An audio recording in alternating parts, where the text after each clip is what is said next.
O chamado veio na quinta-feira.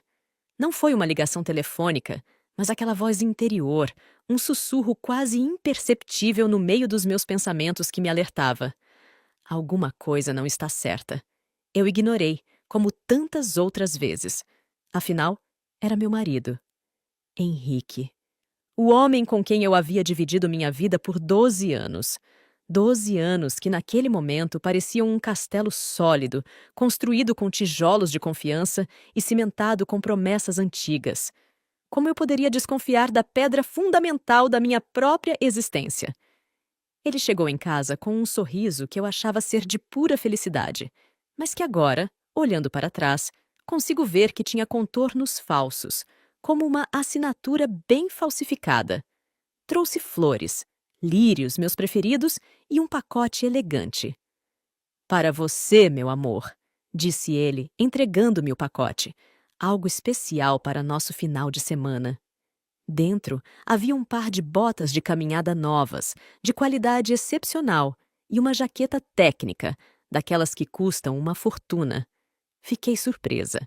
Henrique nunca foi de fazer gestos tão exagerados, muito menos de apreciar atividades ao ar livre. Para nós, a maior aventura era escolher um restaurante novo na cidade. O que é isso? Perguntei confusa, passando a mão no tecido impermeável da jaqueta. É uma surpresa, ele explicou, o sorriso se alargando. Reservei o final de semana todo para nós. Vamos para a serra, a uma trilha específica, pouco conhecida, que leva a um penhasco com uma vista incrível. Dizem que o pôr do sol lá é a coisa mais romântica do mundo. Nós precisamos disso, Marina. Estamos tão distantes ultimamente. A palavra distantes ecoou dentro de mim como um alarme abafado. Era verdade que estávamos. A startup dele estava consumindo todas as suas horas, e meu trabalho como ilustradora de livros infantis me deixava isolada no meu estúdio. Mas eu havia atribuído isso ao ritmo natural de um casamento de longa data, a calmaria que vem depois da tempestade da paixão inicial. Achava que éramos uma equipe, navegando em águas tranquilas. Ele via aquela calmaria como um afastamento. E naquele momento, aquela preocupação me soou como amor profundo. A voz interior voltou a sussurrar. Por que agora? Por que algo tão radical? Mas o entusiasmo dele era contagiante. Era raro vê-lo assim, com os olhos brilhando, planejando algo só para nós. Afastei a desconfiança, colocando-a na conta do meu pessimismo natural, uma herança silenciosa de uma infância um tanto insegura. Guardei a voz num baú mental e tranquei-a a 7 chaves. Parece perfeito, falei, e meu sorriso pareceu genuíno. Estou ansiosa. A viagem de carro para a serra foi agradável. Ele colocou as músicas que apreciávamos, cantamos desafinados e, por alguns momentos, senti aquele laço antigo se reacendendo, quente e familiar. Olhei para o perfil dele enquanto dirigia, as marcas do tempo deixando-o mais charmoso, mais maduro, e meu coração se encheu de carinho profundo. Como eu pude ser tão ingênua? Como pude duvidar dele? Isso era um recomeço, o novo começo de que precisávamos.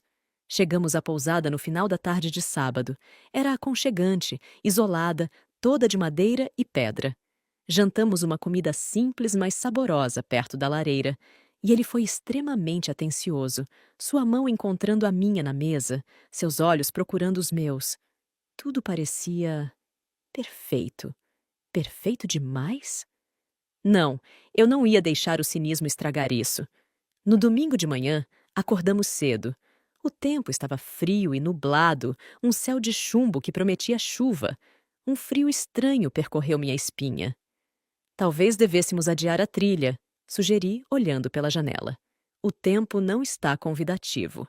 Não seja tola. Ele retrucou meio irritado, mas logo suavizou a voz. Quer dizer, não se preocupe, meu amor. Vai valer a pena. Confie em mim. E a jaqueta nova é a prova d'água. A palavra tola me incomodou um pouco. Era um termo que ele não usava há anos. Mas logo veio o confie em mim. E eu quis confiar. Eu precisava confiar. Começamos a caminhada. A trilha era de fato estreita e quase imperceptível, subindo íngreme entre pinheiros altos e rochas cobertas de musgo. O ar cheirava a terra molhada e resina.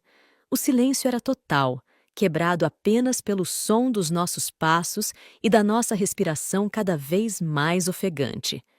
Henrique caminhava na minha frente com um passo decidido, quase como se conhecesse o caminho.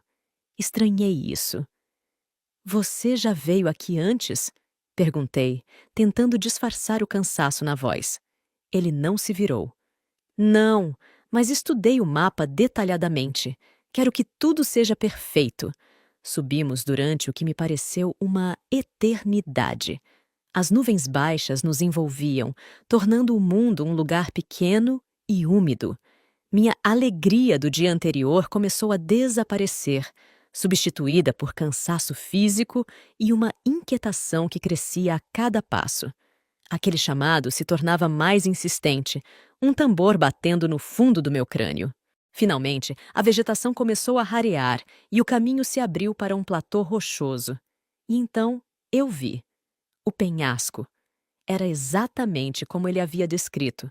Uma queda brutal, vertiginosa, para um vale envolto em névoa, centenas de metros abaixo. A vista era, de fato, bela, mas de uma beleza agreste e ameaçadora. Um vazio. O coração acelerou de puro instinto, um aviso primitivo. Aqui, disse Henrique, a voz dele soando estranhamente plana, sem o fôlego da descoberta que eu esperava. Ele se aproximou da beira e olhou para baixo. Eu fiquei a vários metros de distância, as pernas trêmulas. Henrique, afaste-se dali, por favor, pedi, minha voz quase sumindo. Foi então que me virei e vi. Uma figura saiu de trás de uma grande rocha, uma silhueta que meu cérebro se recusou a processar por um segundo crucial. Era uma mulher, jovem, loira, magra. Vestia roupa de caminhada impecável, como se tivesse acabado de sair de uma revista. E o rosto... Eu conhecia aquele rosto. Era Carolina, a nova estagiária dele. A jovem brilhante e ambiciosa de 20 e poucos anos de quem ele tanto falava, com um orgulho que, novamente olhando para trás, era claramente possessivo. Ele a havia trazido para jantar em casa uma vez, e eu me lembrava de ter pensado como ela era bonita e como seus olhos ficavam fixos em Henrique com admiração intensa. Eu, ingenuamente, me sentia orgulhosa por meu marido ser um mentor tão inspirador. Agora, aqueles mesmos olhos me encaravam, mas não havia admiração neles. Havia um brilho frio, triunfante e algo mais, um prazer sádico.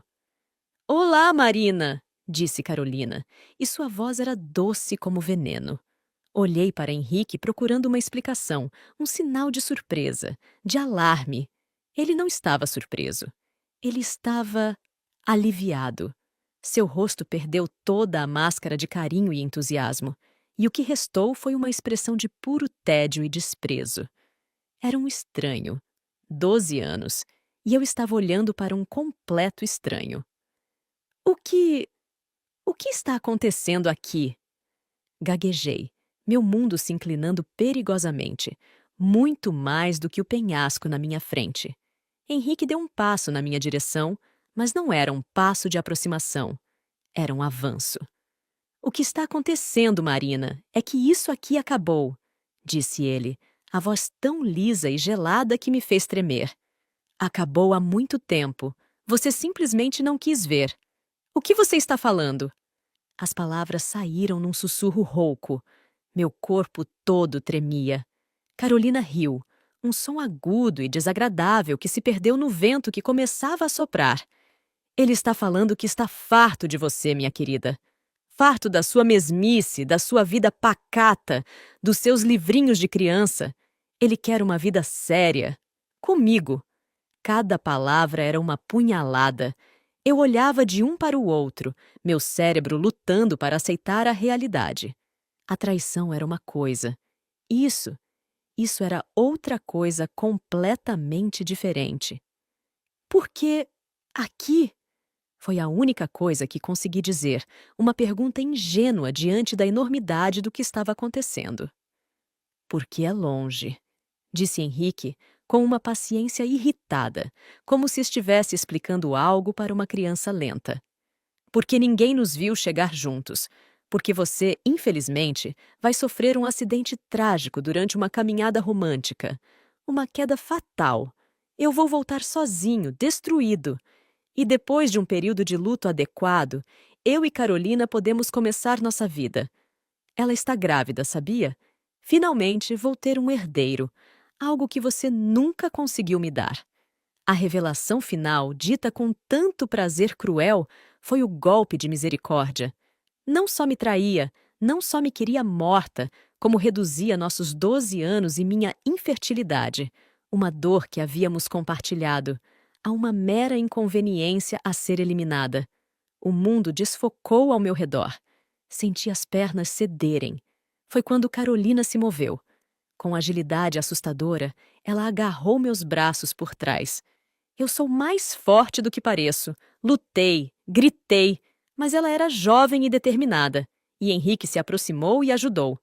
Juntos, dominaram-me com facilidade humilhante. Ele usou uma corda que tirou da mochila. A mochila que eu havia achado que continha um piquenique romântico, e amarrou meus pulsos com força brutal que me fez gritar de dor. Ele havia tirado a máscara do marido amoroso e agora era apenas um carrasco eficiente. Arrastaram-me para a beira do penhasco. O vento uivava, puxando meu cabelo, enchendo meus ouvidos com o som do meu próprio terror. Eu conseguia ver o abismo, aquele vazio nebuloso que seria minha cova. O medo era tão intenso que me paralisava, um grito preso na garganta. Henrique segurou-me pelos ombros, forçando-me a olhar para ele uma última vez. Seus olhos, que eu tantas vezes havia achado cheios de amor, estavam vazios. E então veio a zombaria, o golpe final. Ele se inclinou perto do meu ouvido, e sua voz foi um sussurro venenoso, cortante como uma lâmina. Você é patética. Sempre foi. Uma mulher pequena com sonhos pequenos. Ninguém vai sentir sua falta. O mundo vai esquecer que você sequer existiu. As palavras não doeram. Elas me destruíram. Destruíram tudo o que eu era, tudo o que eu havia achado que tínhamos. Reduziram minha existência a pó. E antes que eu pudesse sequer processar o vazio que essas palavras criaram, ele me empurrou. Não foi um empurrão violento, foi quase casual.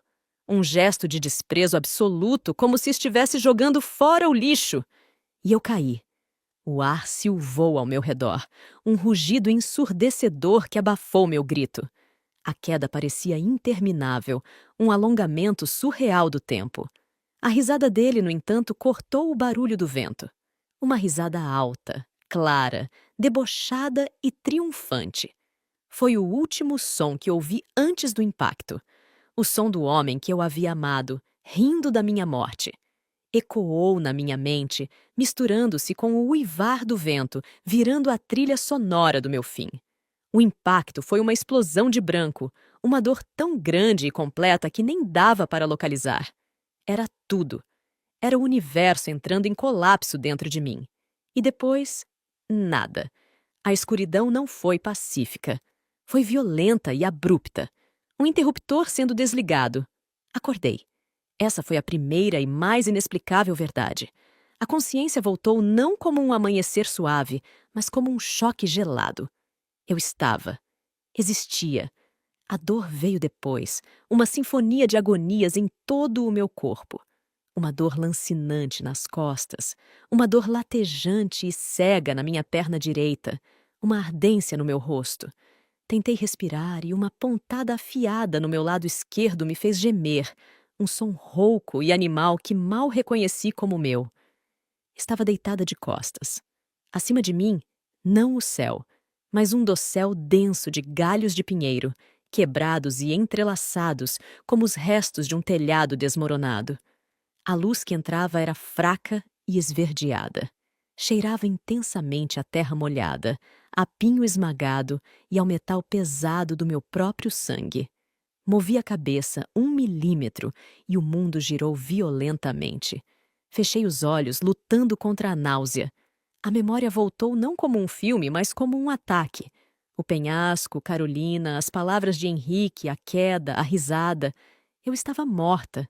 Tinha que estar. Ninguém sobrevive a uma queda daquelas. Mas a dor era real demais, insistente demais. Era a prova visceral e brutal de que eu estava viva. Como? Aos poucos, com lentidão agonizante, comecei a fazer um inventário do meu corpo. Os dedos da minha mão esquerda responderam, contraindo-se na terra fria e úmida. A mão direita estava dormente, presa debaixo de mim. Tentei mover as pernas. A esquerda obedeceu, mandando uma nova onda de dor pelo meu quadril, mas se moveu. A direita não. Uma dor profunda, óssea e imóvel vinha da minha tíbia. Quebrada. Sem dúvida. Respirei fundo, ignorando a facada nas costelas. Eu estava viva. Estava terrivelmente, horrivelmente ferida, mas estava viva. Meu primeiro pensamento não foi de gratidão. Foi de puro e primitivo terror. Ele estava lá em cima. Eles estariam lá em cima. Haviam ouvido a queda? Haviam vindo confirmar? Uma parte de mim, a parte que ainda era a mulher que confiava, esperou ouvir a voz de Henrique chamando meu nome, cheia de pânico e arrependimento. A esperança é uma coisa teimosa e ingênua. Não veio nenhum som. Apenas o pingar da água da chuva recente das folhas, o vento sussurrando no topo dos pinheiros e meus próprios gemidos ofegantes. Eles me deixaram. Empurraram-me e foram embora, certos do serviço feito. A realidade disso, mais do que minhas feridas, mais do que a dor, foi o que quase me quebrou. A frieza. A absoluta, monstruosa frieza do ato. Ele não era apenas um homem que me queria fora do caminho. Era um psicopata. E eu me casei com ele. Dividi minha cama com ele. Eu o amei. Um soluço escapou de mim. Um som feio de desespero que ecoou na pequena clareira de galhos quebrados que me cercava. A dor aumentou, e eu percebi que chorar era um luxo que meu corpo machucado não podia se dar. Eu tinha que me concentrar em respirar, em sobreviver ao próximo minuto. Com uma determinação que não sabia que tinha, engoli o choro e abri os olhos. Tinha que entender onde estava. Olhando em volta, percebi a incrível sorte que tive na minha imensa má sorte. A queda não havia sido limpa. Cerca de metade do penhasco, uma saliência rochosa coberta de vegetação e pequenas árvores, deve ter quebrado minha queda. Eu atravessei o dossel de pinheiros, quebrando galhos grossos, alguns ainda espetados na jaqueta nova, ironicamente salva pelo presente da minha própria morte, e aterrei num leito espesso de agulhas de pinheiro, musgo e folhas decompostas. O solo era relativamente macio, encharcado pela chuva. Se tivesse caído mais para a esquerda ou para a direita, teria batido na rocha nua e estaria de fato morta. Mas eu não estava morta. Estava num mundo de dor, presa no fundo de um desfiladeiro, completamente sozinha. O desespero ameaçou submergir-me de novo. Ninguém sabia que eu estava aqui. Henrique diria que eu havia fugido, como havia falado. A pousada era longe. Não havia sinal de celular nesse barranco profundo. Eu estava desaparecida e ninguém viria me procurar. Exceto talvez os animais. O pensamento me gelou. Era noite. O dossel era tão espesso que mal dava para ver o céu. A luz estava crepuscular. Eu havia caído no final da manhã. As horas haviam sumido? Estava escurecendo? O pânico puro e simples deu-me uma força que a dor não conseguiu suprimir. Eu tinha que me mover. Tinha que encontrar abrigo, algo mais do que esse ninho de galhos quebrados. Com o máximo de cuidado, rolei para o lado, para liberar minha mão direita dormente. Uma onda de náusea me percorreu quando meu peso se deslocou para o lado das costelas machucadas. Minha perna direita protestou com agonia tão intensa que vi pontos luminosos na frente dos olhos. Gemi, mordendo o lábio até sentir o gosto do sangue, metálico e familiar. Minha mão direita, agora livre, formigava intensamente enquanto a circulação voltava. Levantei-a na frente do meu rosto. Estava cheia de arranhões e sangue seco, mas os dedos se moviam. Era alguma coisa. Usando os cotovelos e minha perna boa, arrastei-me para fora do amontoado de galhos. Cada centímetro era uma tortura. Minha visão ficava turva com a dor. Respirava em pequenos e rápidos suspiros, como um cachorro ferido. Fora do ninho de galhos, o chão era rochoso e inclinado. Eu estava numa pequena plataforma na face do desfiladeiro, talvez com 10 metros de largura, toda coberta de vegetação densa e pedras soltas. A parede de rocha se elevava acima de mim, impossivelmente alta, perdendo-se na névoa. Abaixo, o desfiladeiro continuava descendo para o fundo escuro. Não havia para onde ir. Não para cima. Não para baixo, na minha condição. O desespero virou uma coisa física, um peso esmagando meu peito, competindo com a dor das costelas. Eu ia morrer aqui. A sobrevivência havia sido apenas um adiamento cruel. Henrique tinha, no fundo, razão. Eu era patética.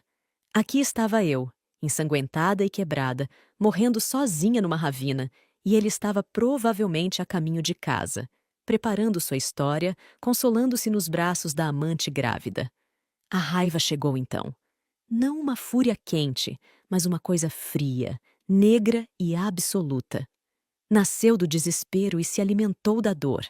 Ele não ia se safar, ele não ia herdar nossa vida, nossa casa, o dinheiro do seguro, a simpatia dos nossos amigos. Ele não ia criar seu filho com aquela garota no meu lugar. Não. A palavra ecoou na minha mente, mais forte do que a dor, mais forte do que o medo. Não. Eu não ia morrer aqui. Eu não ia desaparecer. Eu ia rastejar para fora desse buraco do inferno se fosse preciso. Eu ia voltar. E eu ia destruí-lo. A determinação não curou minhas feridas, mas deu-me um propósito. Já não era apenas sobreviver. Era sobre vingança. O primeiro passo era água. Minha garganta estava arranhando, seca como pó. O som de água corrente chegou aos meus ouvidos, um murmúrio tentador. Vinha de algum lugar à minha direita, mais abaixo na plataforma. Comecei a rastejar, puxando-me com os braços, arrastando a perna quebrada como um fardo inútil. A viagem de 5 metros pareceu levar horas. Minha visão se estreitou a um túnel, focada apenas no musgo na minha frente, na próxima pedra para agarrar.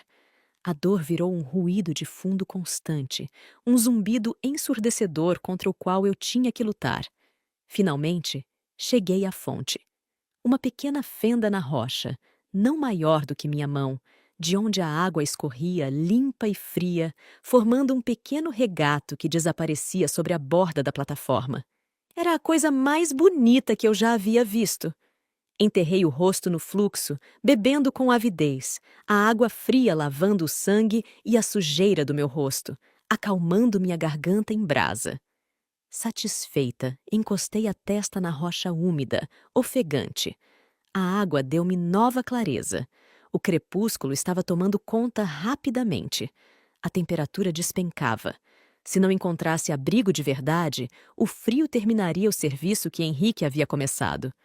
Avistei um pouco mais longe uma cavidade debaixo de uma grande rocha que havia se deslocado da parede do penhasco há muito tempo. Não era uma caverna, mas era um recanto profundo o suficiente para me proteger dos elementos. A jornada até lá foi a mais difícil de todas. Minha força estava se esgotando. A escuridão se aproximava, dificultando a visão.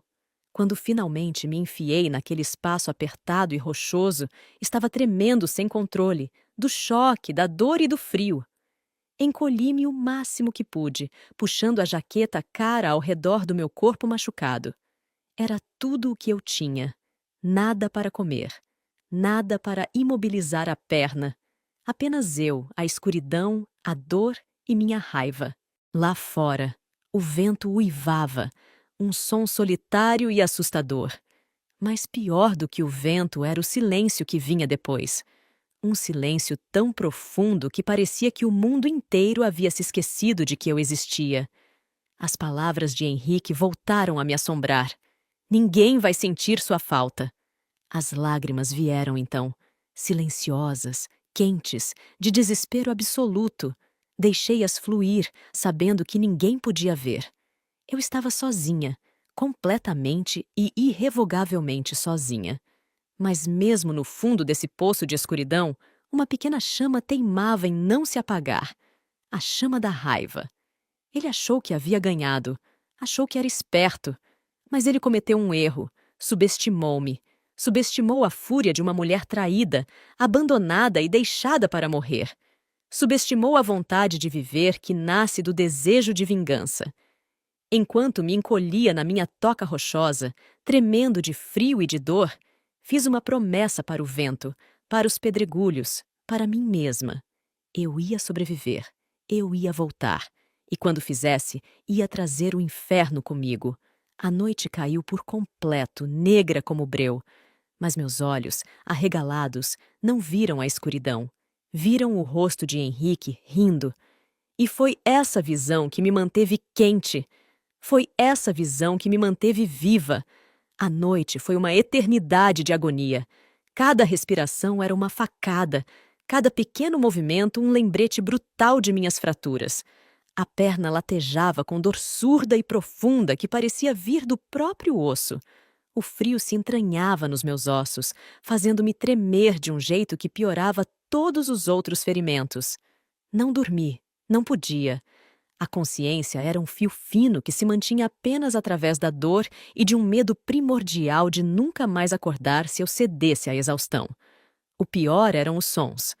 O desfiladeiro, à noite, não era silencioso. Era um palco de ruídos desconhecidos e ameaçadores, estalidos de galhos, ruídos distantes que poderiam ser predadores, o sussurro do vento que soava como vozes. Minha imaginação, alimentada pelo terror e pela dor, transformava cada som na aproximação de Henrique e Carolina, vindos para terminar o serviço ou num animal selvagem. Apertei os maxilares até doerem, forçando-me ao silêncio, tornando-me o menor e mais invisível possível na minha toca de pedra. O amanhecer chegou não com uma explosão de luz, mas com um lento clarear cinzento que revelou meu miserável refúgio. A chuva caía fina e persistente, um chuvisco gelado que pingava da abóbada rochosa sobre minha cabeça. A gratidão por ter sobrevivido à noite foi ofuscada pela realidade esmagadora do dia que começava. Mais frio, mais fome, mais dor. A sede, no entanto, era imperiosa. A pequena fenda de água era minha única tábua de salvação. Rastejei até ela, a viagem parecendo ainda mais longa e dolorosa à luz do dia. Bebi até doer a barriga, sabendo que a água era a única coisa que me mantinha ligada à vida. De volta ao meu recanto, fiz o primeiro inventário sério de minhas feridas. A jaqueta estava rasgada em vários lugares, manchada de sangue e terra. Com dedos trêmulos, abria e levantei a camada de baixo. Meu lado esquerdo era uma paleta de roxos e negros, um hematoma enorme que se estendia desde as costelas até o quadril. A perna direita estava inchada e deformada abaixo do joelho, a pele esticada e brilhante, com coloração sinistra. Não ousava tocá-la. Sabia o suficiente para perceber que estava gravemente quebrada. Havia um corte profundo na testa que havia coagulado, puxando a pele com coceira incômoda. Era um milagre que não tivesse uma concussão grave. Ou pior. A realidade da minha situação desceu sobre mim como uma lápide. Eu não podia andar. Mal podia me arrastar. A hipotermia estava se instalando a cada hora que passava. A fome começava a roer minhas entranhas. Uma dor familiar, mas agora com um novo significado. Sem comida, minha força desapareceria rapidamente. A infecção nas minhas feridas era inevitável. O desespero ameaçou engolir-me de novo. Senti os dedos frios apertando meu coração. Desista, sussurrava uma voz dentro de mim. Uma voz que estava cansada e derrotada. É mais fácil. A dor vai parar. E então, eu ouvi a risada dele. Clara e distinta, como se ele estivesse ali ao meu lado, rindo da minha impotência. A raiva voltou, um clarão quente no meu núcleo gelado. Não, eu não ia me render. Ele não merecia a paz de saber que eu estava morta. Eu tinha que pensar. Era a única arma que me restava. A plataforma onde estava era uma armadilha. Mas e se não fosse o fundo do desfiladeiro? A água do pequeno regato desaparecia sobre a borda. Para onde ia? Rastejei até a extremidade, com cuidado, e espiei.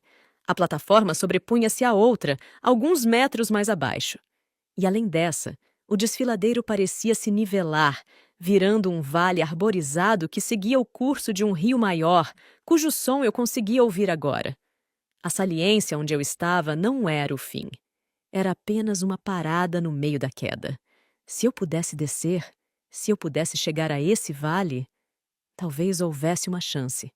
Uma chance remota, infinitesimal, mas era algo para me agarrar. Mas como? Eu não podia descer a parede rochosa. Era vertical, escorregadia com a chuva. Meu olhar caiu sobre os pinheiros. Os mesmos galhos que haviam me partido e cortado haviam também, paradoxalmente, salvado minha vida.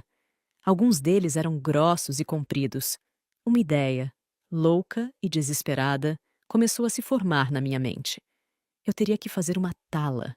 Imobilizar a perna era crucial, não só para a dor, mas para evitar danos maiores se eu, por algum milagre, conseguisse me mover. E talvez pudesse fazer uma muleta. Algo que me permitisse me locomover mais do que rastejar. Comecei a recolher galhos. Foi um processo agonizante e lento.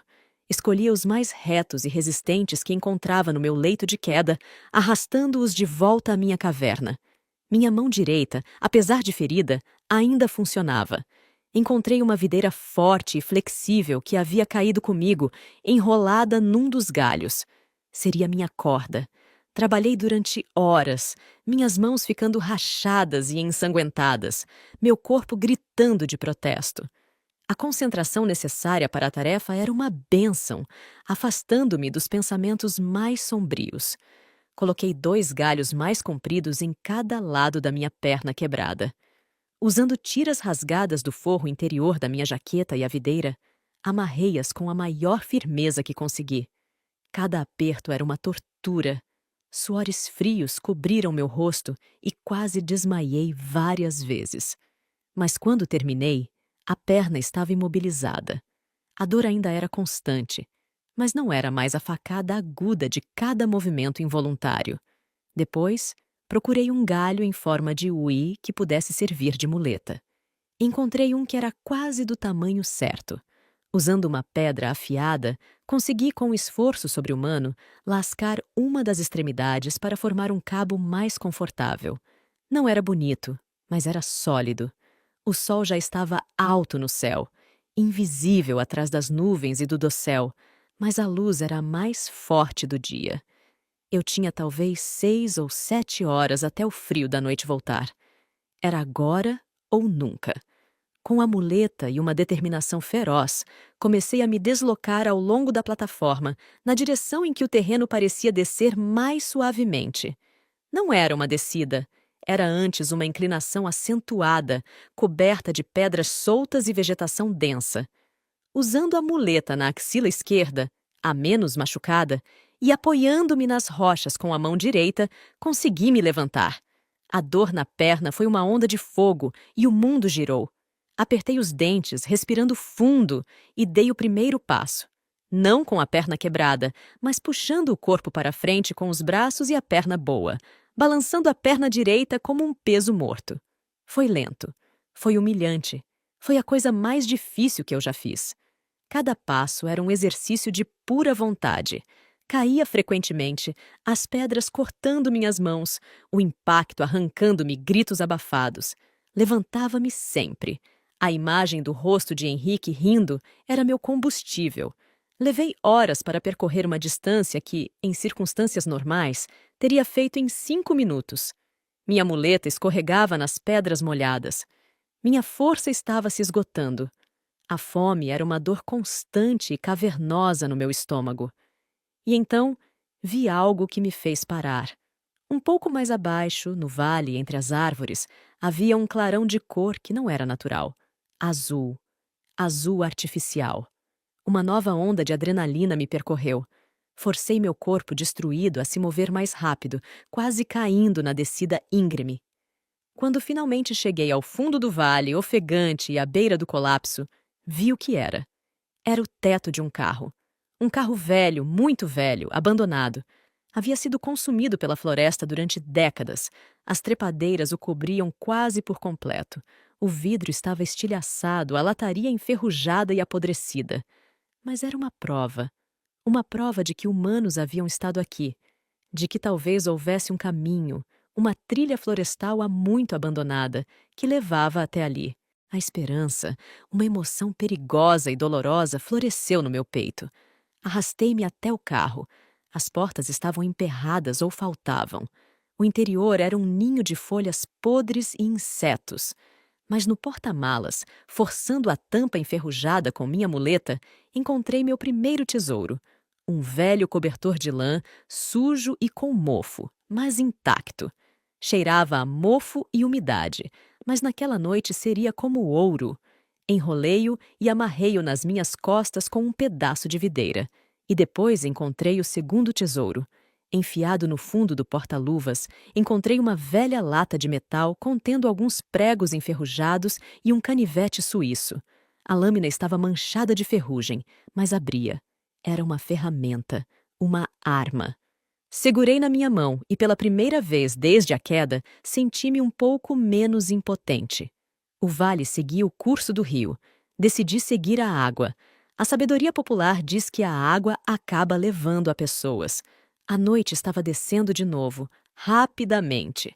Encontrei uma cavidade debaixo de uma grande raiz de árvore à beira do rio, um abrigo melhor do que a rocha. Enrolei-me no cobertor mofado, com o canivete seguro na minha mão, e deixei o cansaço finalmente me vencer.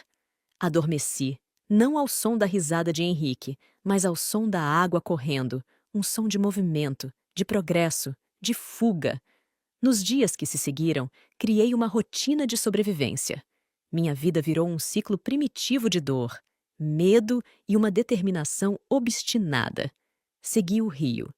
Bebi a água dele, fervendo numa lata que encontrei, usando o canivete para fazer uma fogueira minúscula e fumegante com gravetos secos, um processo demorado e frustrante que me consumia grande parte do dia. A comida era o maior desafio. Comi bagas que reconheci, raízes que desenterrei com os dedos. Uma vez, peguei um peixe pequeno à mão nas águas rasas, comi cru. O sabor sangrento e a textura escorregadia fizeram-me vomitar depois, mas forcei-me a manter. A fome era uma mestra cruel. Minha perna sarava devagar, a dor se transformando de agonia aguda num latejar profundo e constante. A muleta virou uma extensão do meu corpo. Aprendi a me mover com estranha agilidade de um só pé, a descer encostas, a atravessar pequenos cursos d'água. Eu era uma sombra, uma criatura da floresta, movendo-me sempre para cima, na esperança de que o rio me levasse a uma estrada, a uma cabana, a qualquer sinal de civilização. Os dias se misturavam uns nos outros. Perdi a noção do tempo. Sabia apenas que estava mais magra, mais forte de um jeito estranho e selvagem, e mais focada do que nunca. Minha mente, antes ocupada com prazos de ilustração e planos de jantar, agora se focava apenas em 3 coisas: encontrar comida, fazer fogo e continuar andando. E no centro de tudo, como um farol negro, estava minha vingança. Uma tarde, talvez uma semana depois de ter deixado meu local de queda, ouvi um som que não era da floresta. Um som mecânico, distante. O ronco de um motor. Meu coração disparou. Parei, escutando com atenção. Veio de frente. Segui o som, movendo-me tão rápido quanto minha muleta permitia, ignorando a dor lancinante na perna. O som ficou mais alto. Era uma motosserra. E então vi luz à frente. O fim da linha de árvores. Corri, tropeçando, caindo, levantando. Empurrei os últimos galhos e parei, ofegante. À minha frente estava uma estrada de terra, não maior do que um caminho de carroça, mas era inegavelmente feita pelo homem. Do outro lado da estrada havia uma pequena fazenda, uma casa de pedra pequena e fumegante, um celeiro velho e um velho cortando lenha com uma motosserra que rangia. Fiquei parada, tremendo. Não era apenas fraqueza física. Era o choque de, depois de tanto tempo, ver outro ser humano. A visão do velho, com seu chapéu caído e seus movimentos lentos, foi a coisa mais bonita que eu já havia visto. Tentei gritar, mas minha voz saiu um sussurro rouco, roubada pelo desuso e pela desidratação. Avancei para Kibai. A estirada cambaleando. Ele não me ouviu, concentrado no trabalho. Foi quando pisei num galho seco. O estalo fez ele levantar a cabeça. Ele me viu. A motosserra parou. Ele ficou imóvel, olhando para a visão que eu devia ser. Uma figura esquelética, coberta de lama e trapos, com o rosto magro e marcado por uma cicatriz horrível, apoiada numa muleta tosca, mancando na direção dele como um zumbi saído da floresta. Os olhos dele se arregalaram de choque e medo. Ele recuou um passo, levantando a motosserra como se fosse uma arma. Parei, levantando minha mão vazia, tentando parecer pacífica. Por favor. Minha voz saiu um som rouco e quebrado, uma coisa primitiva. Me ajude. Por favor.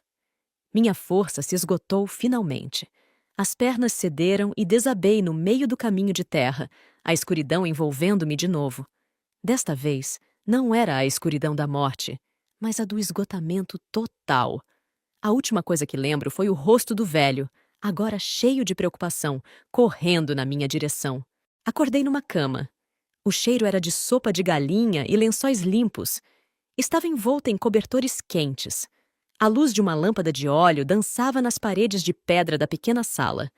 Um rosto idoso e enrugado, de olhos bondosos, apareceu sobre mim. Era a mulher do velho. "Está tudo bem, querida", disse ela, voz áspera como lixa, mas suave como mel. "Está segura.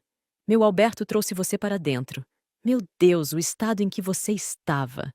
Chorei. Chorei como não chorava desde criança. Soluços profundos e convulsivos que sacudiram meu corpo todo.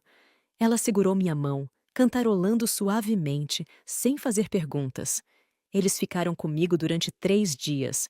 Eram pessoas simples, que viviam longe de tudo, sem eletricidade, sem telefone. A senhora, Dona Maria, cuidou de minhas feridas com ervas e ungüentos, alimentou-me com caldos e pão caseiro.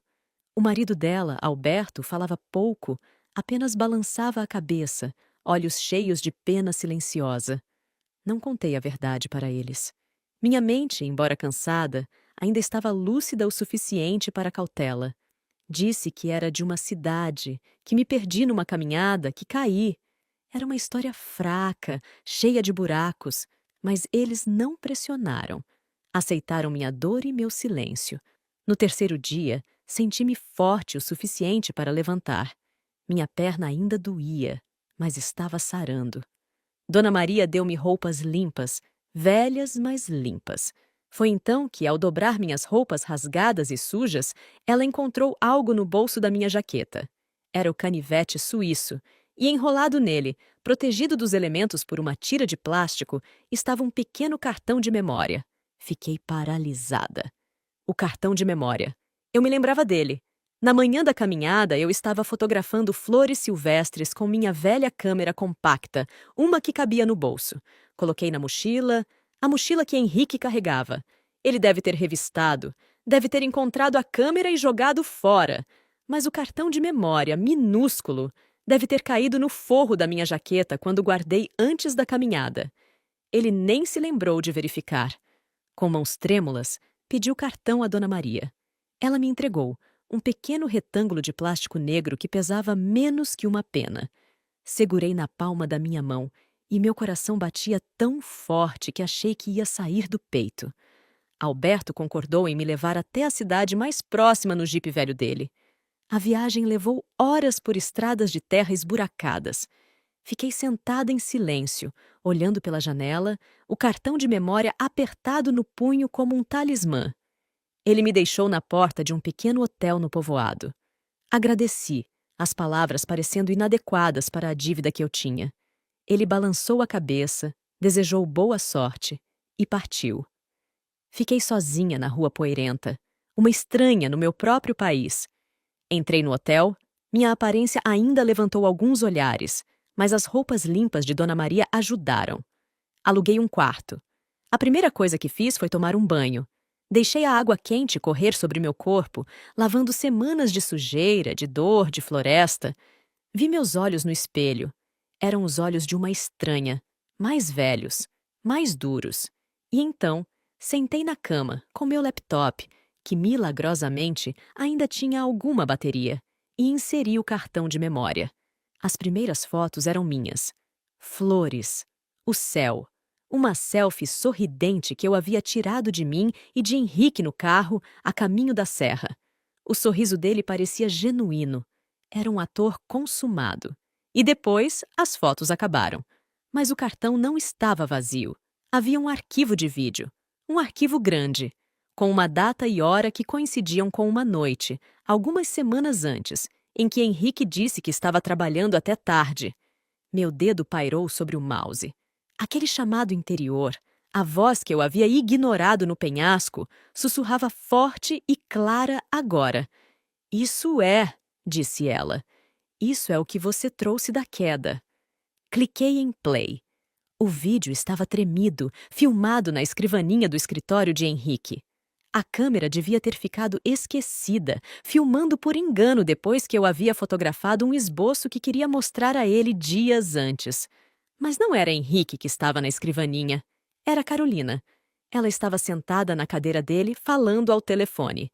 A voz dela era cristalina. Sim, sim, eu sei. O dinheiro está quase todo transferido. As contas offshore estão prontas. Só temos que esperar que aquela idiota assine os papéis da venda da participação dela na empresa. O quê? Não, ela não suspeita de nada. Acha que é um investimento de risco.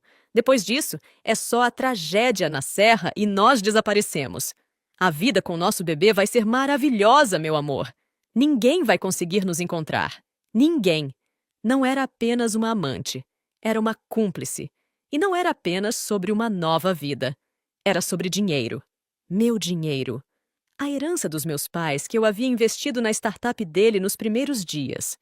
Ele não só me queria morta, como queria me roubar tudo antes de me matar. Mas não eram as palavras dela que fizeram meu coração parar.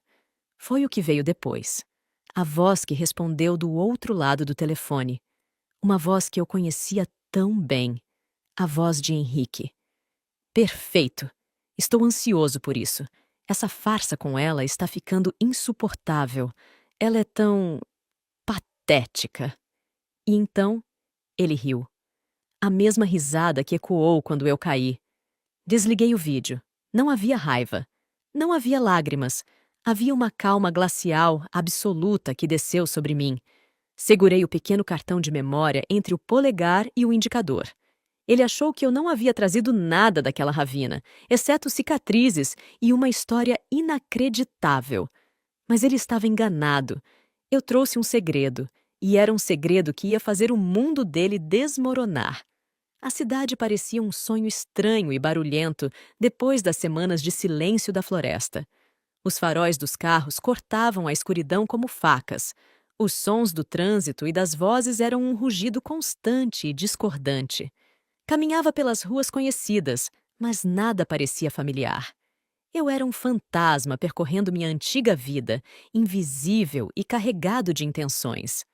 Minha primeira parada foi um cybercafé discreto. Usei o pouco dinheiro que tinha. Dona Maria insistiu em me dar algumas notas para acessar um computador. Minha primeira ação não foi contatar a polícia. Henrique era plausível, charmoso, um empresário de sucesso. Eu era uma mulher desaparecida que reaparecia com uma história de tentativa de assassinato e um vídeo de má qualidade. Ele negaria. Diria que eu estava perturbada, que havia sofrido um trauma e inventado tudo. Carolina apoiaria. Eles haviam tido semanas para preparar a defesa, para alinhar as histórias. Não. Eu precisava de mais. Precisava pegá-lo de surpresa, confrontá-lo com provas irrefutáveis no momento e local certos, perante o público certo. Enviei um e-mail, um único e-mail, para um único endereço, para a única pessoa no mundo, além de Alberto e Maria, que sabia que eu estava viva. Minha melhor amiga, Sofia. O e-mail era curto e cifrado. Estou viva. Estou bem. Não conte para ninguém. Preciso da sua ajuda. Nos encontramos amanhã, às 2 da tarde, no Jardim Botânico. Venha sozinha. Era um risco. 12 anos é muito tempo. As pessoas mudam. As lealdades mudam. Mas se não pudesse confiar em Sofia, então não podia confiar em ninguém. Depois fiz o que tinha que fazer. Fiz uma cópia do arquivo de vídeo. Várias cópias. Uma num serviço de nuvem que só eu conhecia, outra num pendrive que comprei numa loja e outra enviada para uma conta de e-mail fantasma que criei. O cartão de memória original permaneceu comigo, escondido no forro da minha roupa. Eu não ia perder aquela prova. No dia seguinte, no Jardim Botânico, sentei num banco afastado, coração batendo descompassado. Cada som me fazia estremecer. Cada homem de paletó escuro me parecia Henrique. A paranoia era minha companhia constante. E então, vi ela. Sofia. Corria na minha direção, rosto pálido de choque e preocupação, olhos cheios de lágrimas. Meu Deus, Marina! Ela gritou, envolvendo-me num abraço tão forte que doeu nas costelas mal curadas. Onde você estava? Todo mundo acha. Henrique disse que. O que Henrique disse? Perguntei, voz calma. Ela me soltou, olhando para o meu rosto magro e marcado, para a muleta que eu ainda usava. Ele disse que vocês foram para a serra, que discutiram e que você fugiu. Disse que ficou preocupadíssimo, que procurou você, que chamou a polícia. Disseram que você era uma adulta e que havia ido embora por vontade própria. Ele está destruído, Marina. Destruído. A palavra ecoou na minha mente, vazia e obscena. Eu conseguia quase vê-lo, representando o papel de marido preocupado, ganhando a simpatia de todos. Sente-se, Sofia, disse. Tenho uma história para contar a você. Contei tudo, tudo. Desde a trilha romântica, até Carolina, as amarras, as últimas palavras de Henrique, a queda, a sobrevivência, o vídeo. Minha voz se manteve plana e controlada durante todo o relato, como se estivesse contando uma história que aconteceu com outra pessoa. Sofia ouviu, expressão mudando de incredulidade para horror, para uma raiva furiosa. Quando terminei, ela estava tremendo. O monstro! Sussurrou, lágrimas rolando pelo rosto. O monstro absoluto! E todo mundo acredita nele! Ele deu entrevistas, Marina! Está em todo lugar o marido desolado! Eu sei, disse. Por isso estou aqui. Preciso da sua ajuda. Preciso saber tudo. O que aconteceu enquanto eu não estava? Sofia pegou minha mão. Ele vendeu sua parte na empresa. Disseram que foi uma decisão de último recurso para salvar a empresa da falência. Que você havia concordado, mas depois se arrependeu e fugiu. Ele moveu céus e terra para encontrar você, segundo consta. Ele era bom, muito bom. Havia usado meu desaparecimento para consolidar sua história e seu controle. E Carolina? Perguntei. Ela está em todo lugar com ele. Apoiando ele, fazendo cara de coitada, dizendo como é difícil para todos. A imprensa adora eles. O empresário resiliente e sua leal estagiária, enfrentando a tragédia. A náusea subiu minha garganta. Eles não se escondiam. Exibiam-se. A audácia era impressionante. Onde eles vão estar amanhã? Perguntei, voz mais cortante do que pretendia. Sofia pensou um momento. Há uma grande conferência de investidores. A fênix da empresa dele depois da suposta quase falência. É o evento do ano para ele. Vai ser no centro de convenções, final da tarde. Todo mundo importante vai estar lá. Perfeito. Um palco, um público, nada melhor. Preciso que faça 2 coisas por mim, disse, olhando nos olhos dela. Preciso que arranje um jeito de me colocar lá dentro. É preciso que leve isso. Entreguei o pendrive. Se algo me acontecer, leve isso para a polícia. Mas só se algo me acontecer. Ela assentiu, rosto agora determinado. Ele não vai se safar, Marina. Eu juro que não. Nas 24 horas que se seguiram, entrei em modo de missão.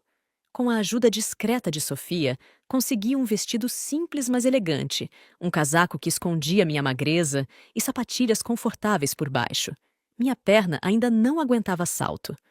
Arrumei o cabelo o melhor que pude, usei maquiagem para disfarçar as piores cicatrizes. Não queria parecer a vítima, queria parecer inesperada.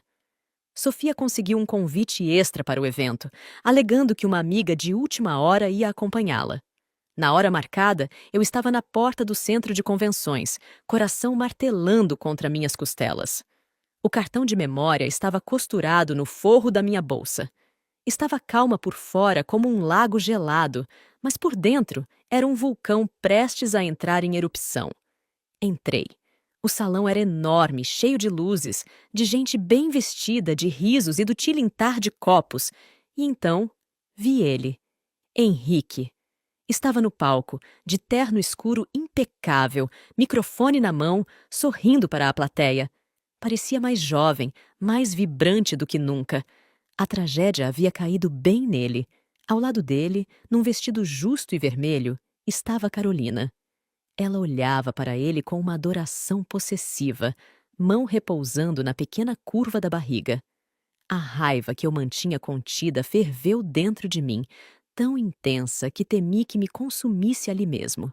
Respirei fundo, calma, lembrei a mim mesma. Isso não é sobre raiva, é sobre justiça. Ele estava no meio de um discurso. E através da adversidade, encontramos uma força que não sabíamos que tínhamos.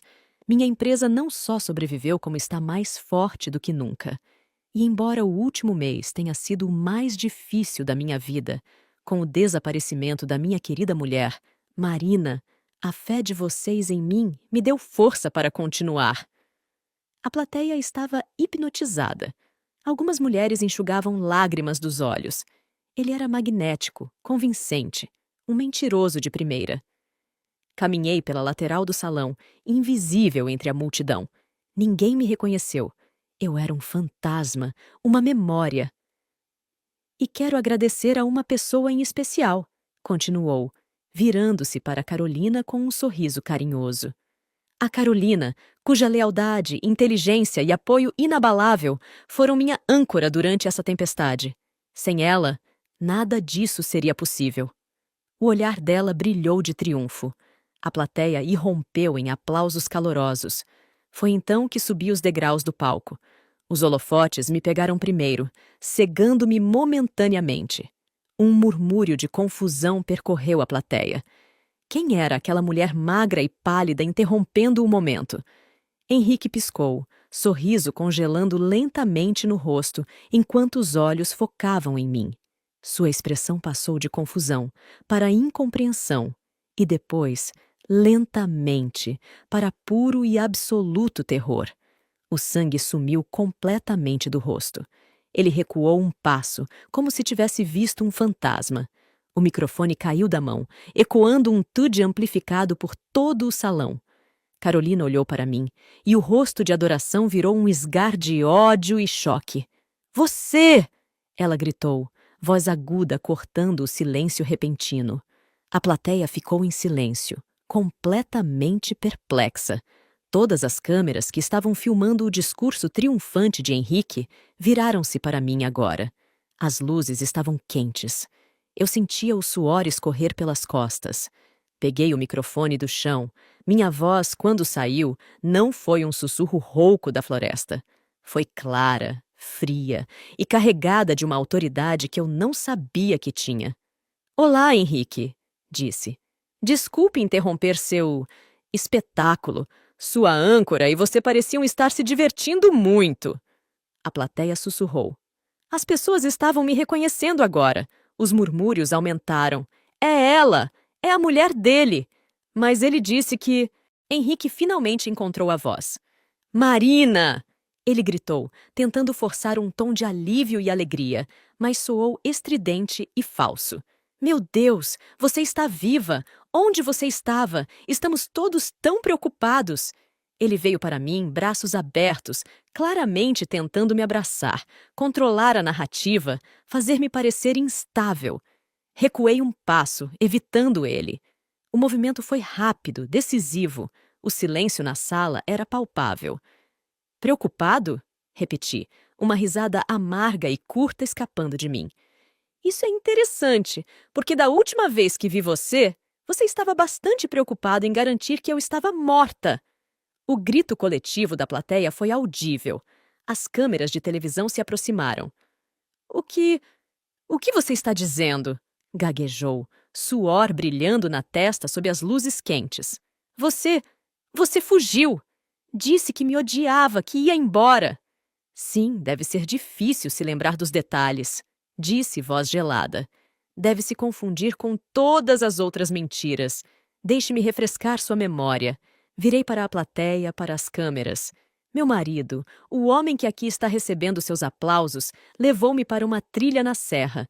Não foi romântica, foi uma armadilha. A amante dele. Apontei para Carolina, que parecia prestes a vomitar de raiva. Estava à nossa espera. Amarraram-me. E antes de me empurrarem de um penhasco, meu marido olhou para mim e disse, e cito, "Você é patética. Ninguém vai sentir sua falta." O salão explodiu em exclamações de choque e horror. Os flashes das câmeras dispararam como relâmpagos. "É mentira!" gritou Henrique, máscara se desintegrando rapidamente, revelando o pânico por baixo. "Ela está delirando! Sofreu um trauma! Não sabe o que diz." "O único trauma que sofri foi descobrir que me casei com um monstro!" Retruquei, voz ganhando volume, projetando-se por todo o salão. "Mas sabe qual foi seu erro, Henrique? Além de ser um assassino fracassado, foi me subestimar. Eu sobrevivi. E eu ouvi. Ouvi sua risada ecoando enquanto eu caía. Ele estava branco como papel. Tremia sem controle. E você trouxe alguma coisa da queda? Não trouxe, querida!" disse Carolina, ódio superando o medo. Ela veio para mim, rosto distorcido. "Trouxe uma história de louca! Não tem prova de nada!" Sorri. Um sorriso lento e frio que a fez hesitar. "Ah, mas eu tenho", disse calmamente. E da minha bolsa tirei o pequeno cartão de memória. Segurei no ar para todas as câmeras verem. Isso, meus amigos, é um cartão de memória. E nele há um vídeo bastante interessante. Um vídeo da leal Carolina, no escritório do meu marido, discutindo a transferência de fundos para contas offshore, referindo-se a mim como aquela idiota e planejando minha tragédia na serra para eles fugirem com meu dinheiro. O caos se instalou. Jornalistas se jogaram para frente. Investidores se levantaram, rostos furiosos. A segurança veio, mas não sabia para quem ir. Henrique desmoronou, literalmente. As pernas cederam e ele caiu de joelhos no palco, cabeça nas mãos. "Não, não!" Era tudo o que conseguia dizer. Um sussurro quebrado. Carolina gritou, som de raiva pura, e se jogou em mim, unhas direto no meu rosto. A segurança segurou-a a tempo, contendo-a enquanto ela lutava e xingava. Fiquei de pé, imóvel, olhando para o homem que havia sido meu marido, agora reduzido a um punhado de mentiras tremendo no chão. A raiva que me consumira durante semanas virou uma paz fria e vazia. Não havia alegria. Não havia triunfo. Apenas um vasto e silencioso deserto de justiça servida. A polícia chegou minutos depois. Eu entreguei o cartão de memória. Revistaram Henrique e Carolina. Nos bolsos dele, encontraram uma passagem de avião para um país sem extradição, compartida na manhã seguinte. Na bolsa dela, encontraram passaportes falsos. A armadilha que eles haviam planejado para mim havia se fechado em cima deles. Os dias que se seguiram foram um turbilhão. A história foi capa de todos os noticiários. A queda de Henrique foi espetacular e completa. Sua empresa desmoronou assim que a fraude financeira foi exposta. Ele e Carolina foram presos, enfrentando uma série de acusações: tentativa de homicídio, agressão, fraude, sonegação fiscal. Eu não assisti a nenhum dos julgamentos. Não precisei. Havia visto a verdade nos olhos deles no palco. A justiça, para mim, já havia sido feita. Minha vida não voltou ao que era. Como poderia? Eu era uma mulher diferente. As cicatrizes físicas sararam, embora minha perna me deixe com um leve coxear permanente, um lembrete silencioso. As cicatrizes emocionais são mais profundas. A confiança está quebrada. Minha visão do mundo, para sempre alterada. Mas eu sobrevivi, não só à queda, mas a tudo. Usei o que restou do meu dinheiro, recuperado após uma longa batalha legal, para começar de novo. Mudei para uma pequena cidade litorânea, longe dos holofotes. Abri uma pequena livraria e um estúdio onde ilustro livros, não só para crianças, mas agora também livros sombrios e complexos que falam de sobrevivência e redenção. Às vezes, nas noites mais silenciosas, ainda ouço o eco da risada dele, mas já não me assusta. É apenas um som, um fantasma de um passado que já não pode me machucar. Ele estava errado. Disse que ninguém sentiria minha falta, mas no final fui eu que não senti falta dele. E o mundo que ele construiu sobre mentiras e traição não foi o que desmoronou. Foi a própria alma dele que fez isso, muito antes de eu ter voltado para terminar o serviço. Gostou do vídeo?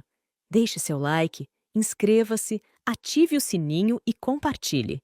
Obrigada por fazer parte da nossa comunidade. Até o próximo vídeo!